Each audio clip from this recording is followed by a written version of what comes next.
C'est très très simple, hein. Les gens vont s'inscrire sur cette application qui est gratuite. Toutes les applications sont gratuites. Donc les personnes vont s'inscrire, les recycleurs vont s'inscrire, et avec ça, ça va leur donner et leur permettre d'avoir un trajet où ils vont pouvoir aller chercher toutes les matières à recycler, sans qu'ils perdent leur temps ou qu'ils aillent mélanger du plastique avec du papier, du plastique avec du bois, etc. Passons maintenant à la prochaine slide, s'il vous plaît. Toujours dans la technologie de la pré-collecte, on a constaté également des cartographies intelligentes de points de collecte.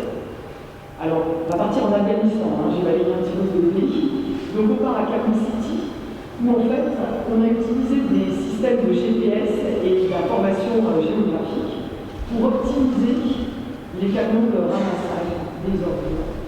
Et évidemment, le bénéfice a été quoi? Et ça, on en a parlé avec M. le conseiller technique numéro 2, M. Osama.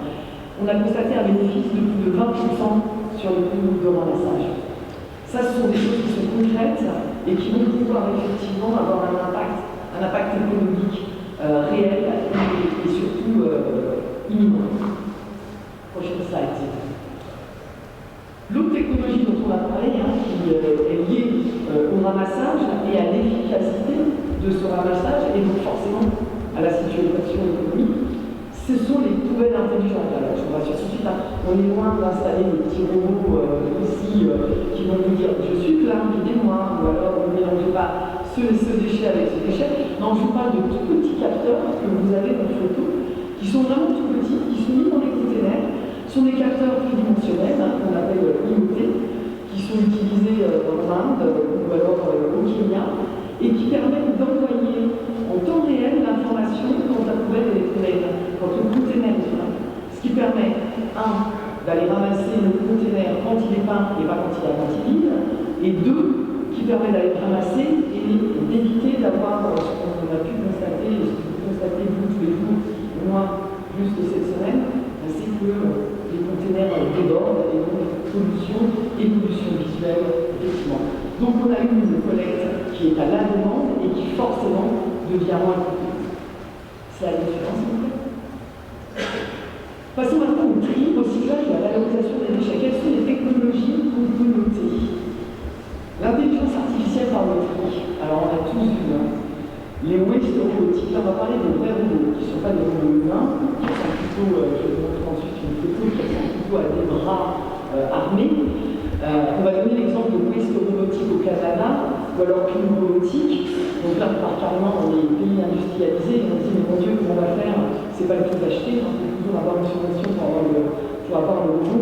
Mais après, savoir s'en servir, et deux, la maintenance qui coûte très très cher. Donc il y a eu des adaptations, et c'est ça qui m'intéresse, et c'est ça que je veux partager avec vous. Des adaptations qui ont été faites avec des pilotes, aussi bien en Afrique qu'en Inde.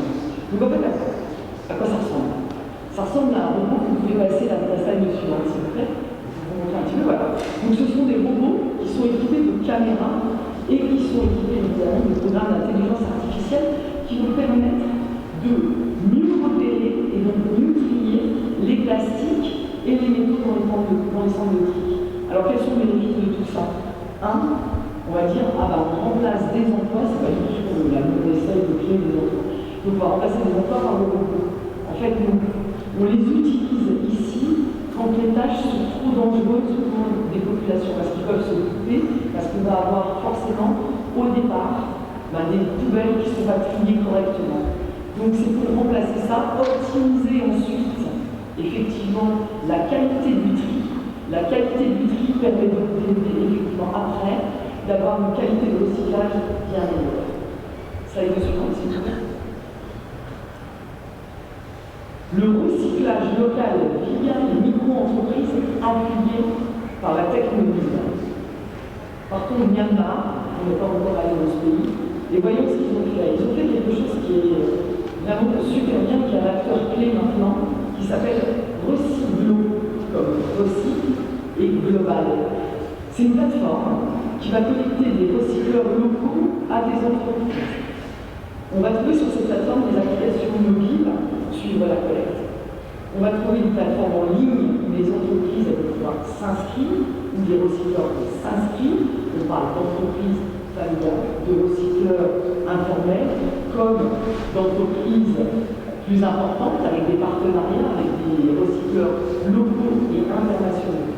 Quels ont été les bénéfices en fait de Recyclo?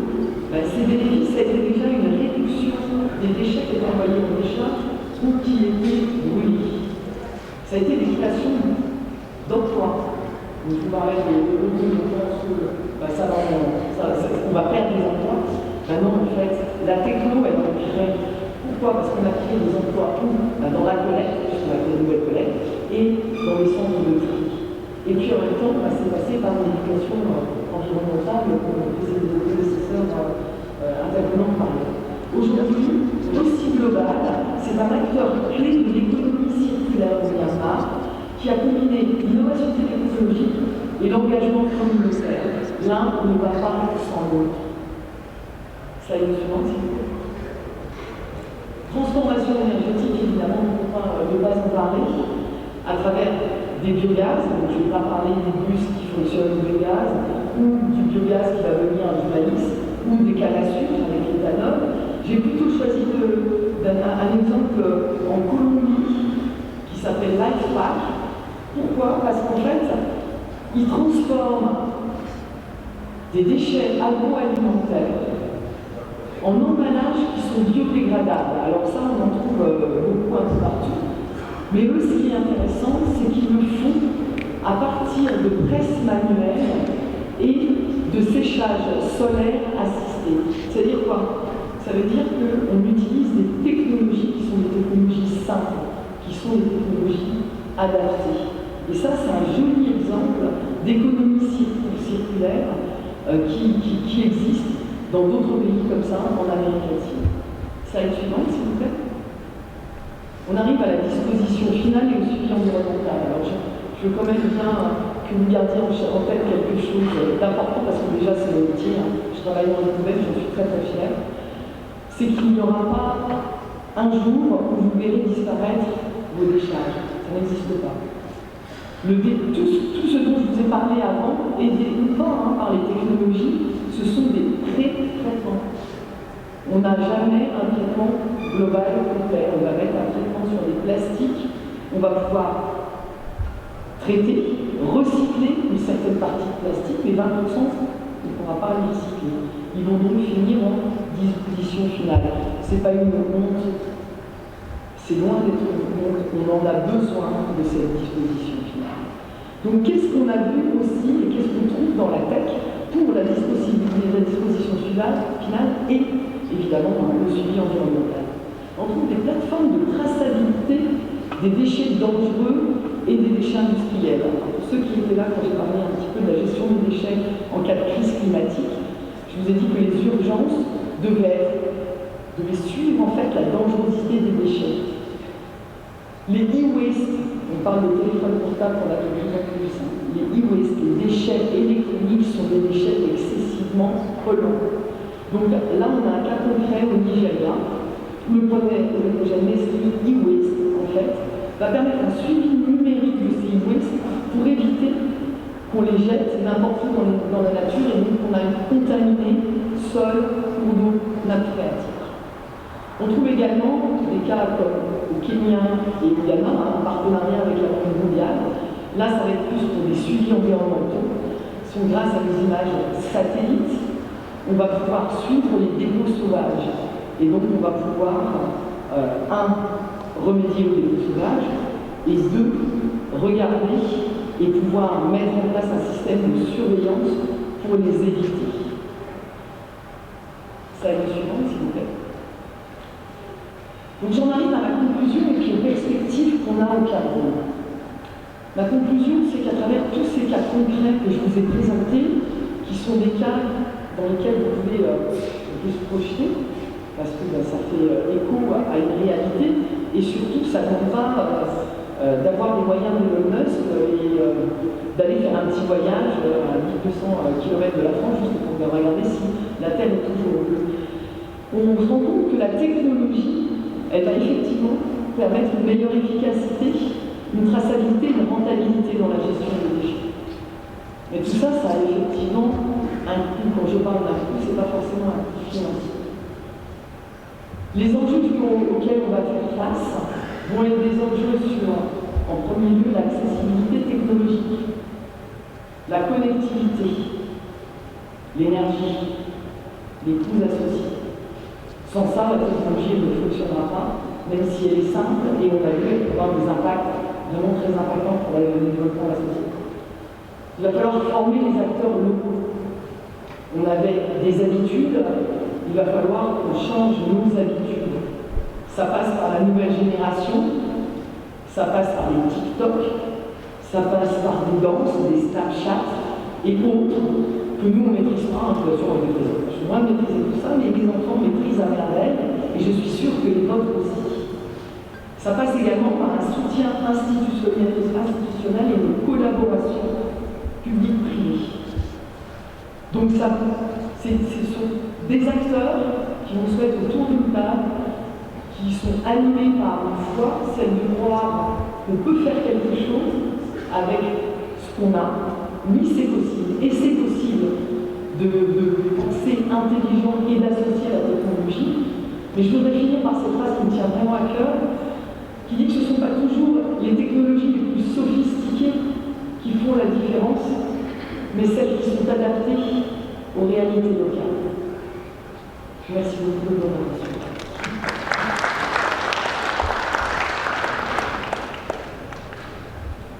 Merci beaucoup, Séverine, pour cet apporté, pour nous apporter pour compléter les deux précédentes interventions. Nous allons, une fois que nous remercions, passer la parole à Madame Tébé Linda du Sénat.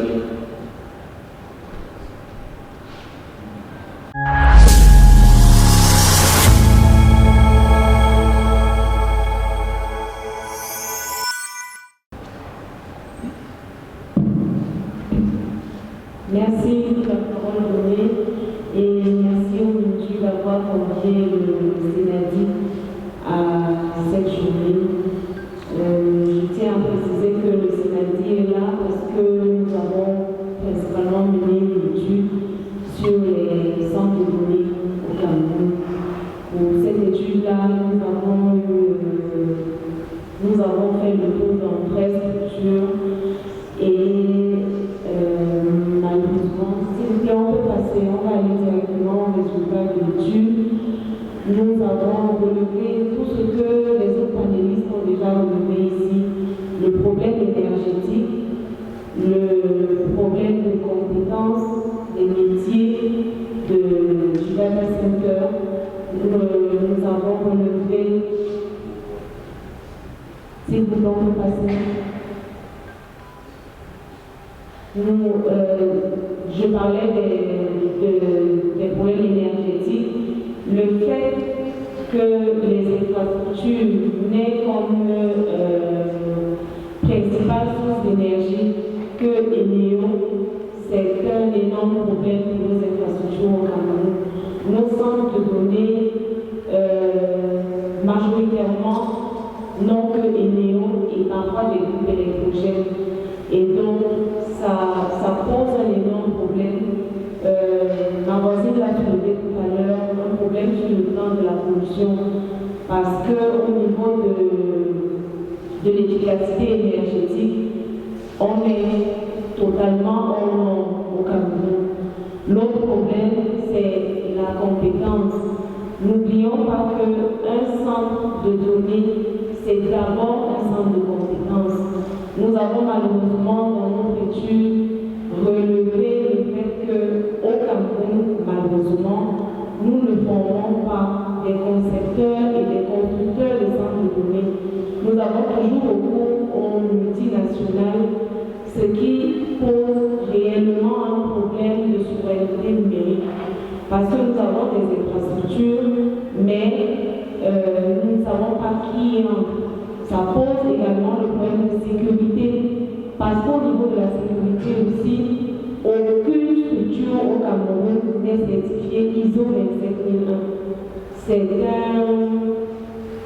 un constat malheureux que nous avons fait, mais ce qu'il faut relever, c'est que des investissements importants sont faits sur l'acquisition des infrastructures, mais très souvent, nous oublions l'aspect des charges opérationnelles. Et ça a également posé le problème de viabilité économique de nos data centers.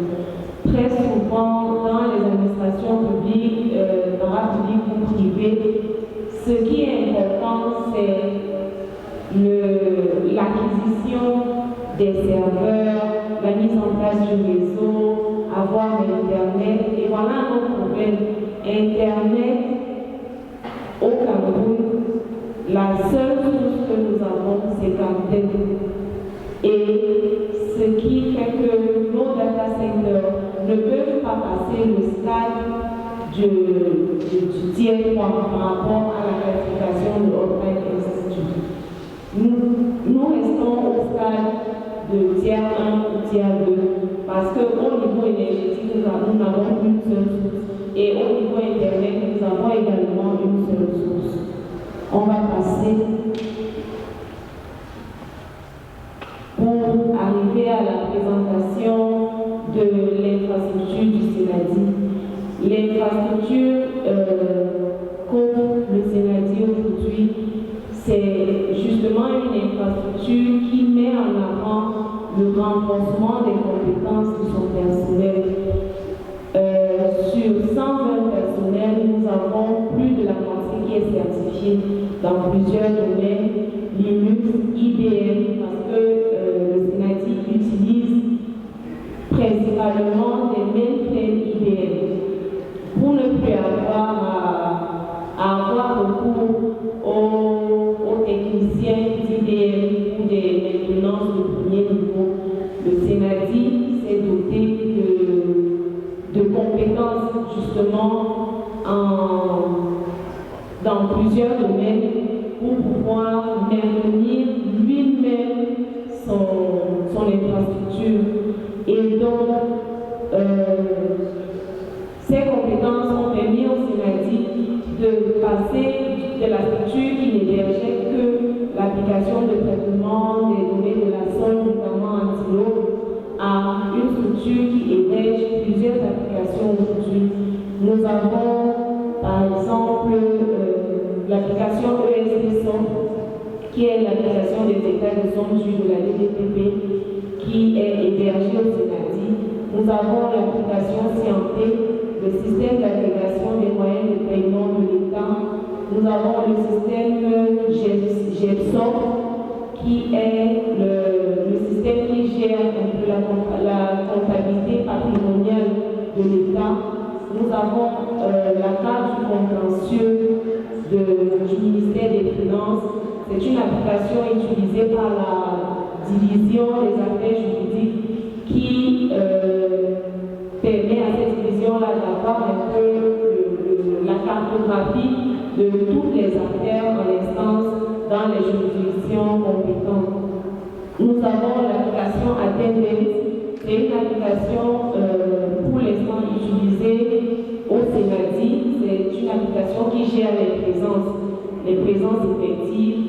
Nous avons également en ce moment un travail qui est fait avec la Direction générale des impôts qui permettra justement à cette direction d'héberger toutes ces applications au niveau de l'infrastructure du Sénadi. On peut passer. Bon, là c'est un peu le rappel de toutes les applications qui sont en cours de développement. L'une des applications qui a également été développée par le Sénadi, c'est l'application Gomna. Plusieurs la connaissent pour l'impression des bulletins de sol, mais en fait c'est une plateforme agrégée qui en ce moment, en cours de développement, nous avons une IA gouvernementale qui a été présentée au SAGO. En fait, c'est une application qui permet aux agents publics et même aux usagers de faire des recherches projets sur les textes réglementaires existants au Cameroun dans des domaines précis. Passons s'il vous plaît.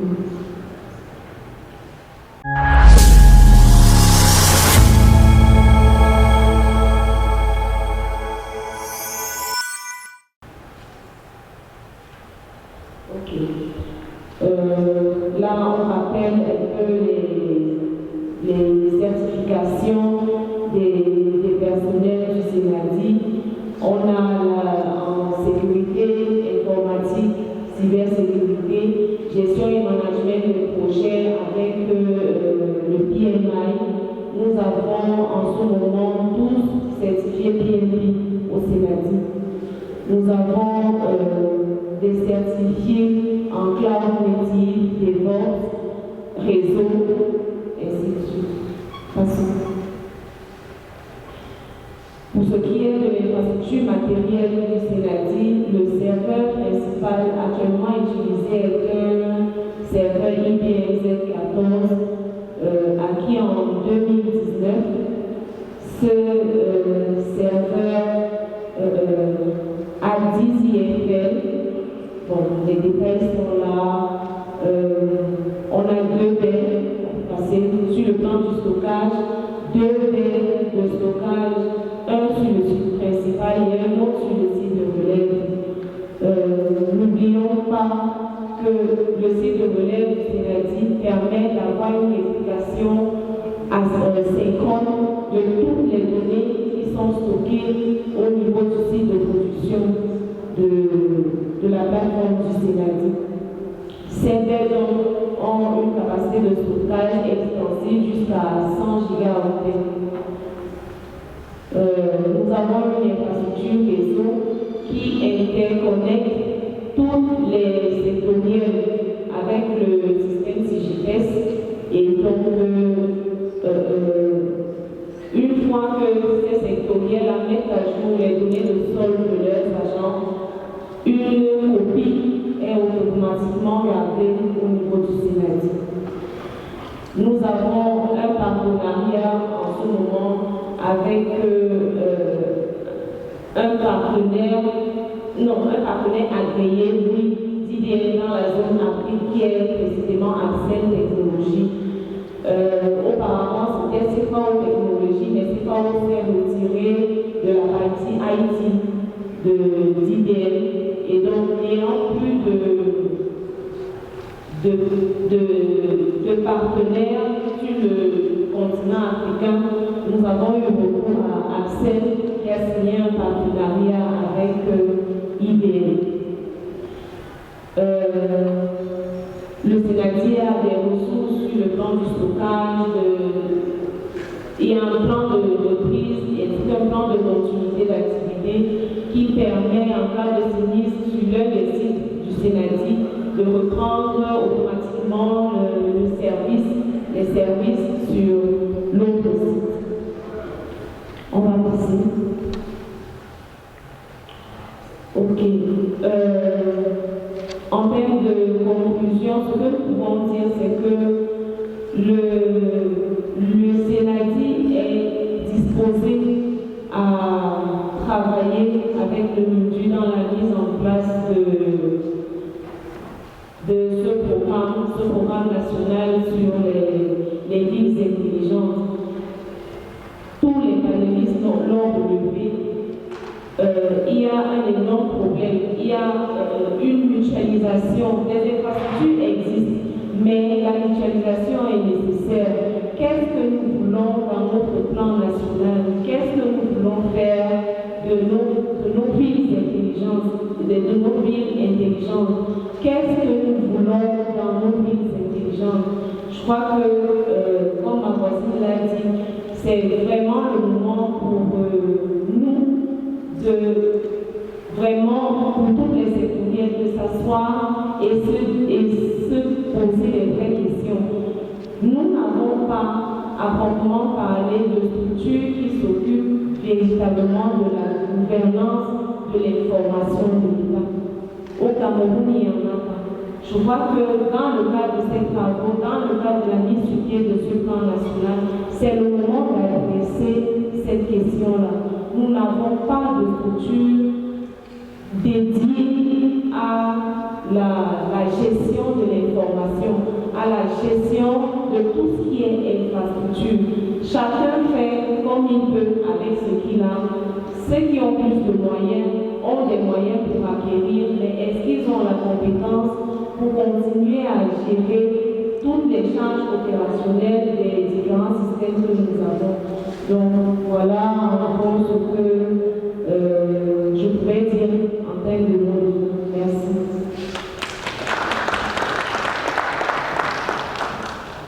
Merci madame, nous avons ouvert les yeux sur un ensemble d'opportunités qui existent, parce que ces déficits-là sont des opportunités pour les investisseurs qui veulent promouvoir la vie dans des centres de données, mais également de savoir qu'il y a également une possibilité de diversification de l'Internet et des autres infrastructures nécessaires.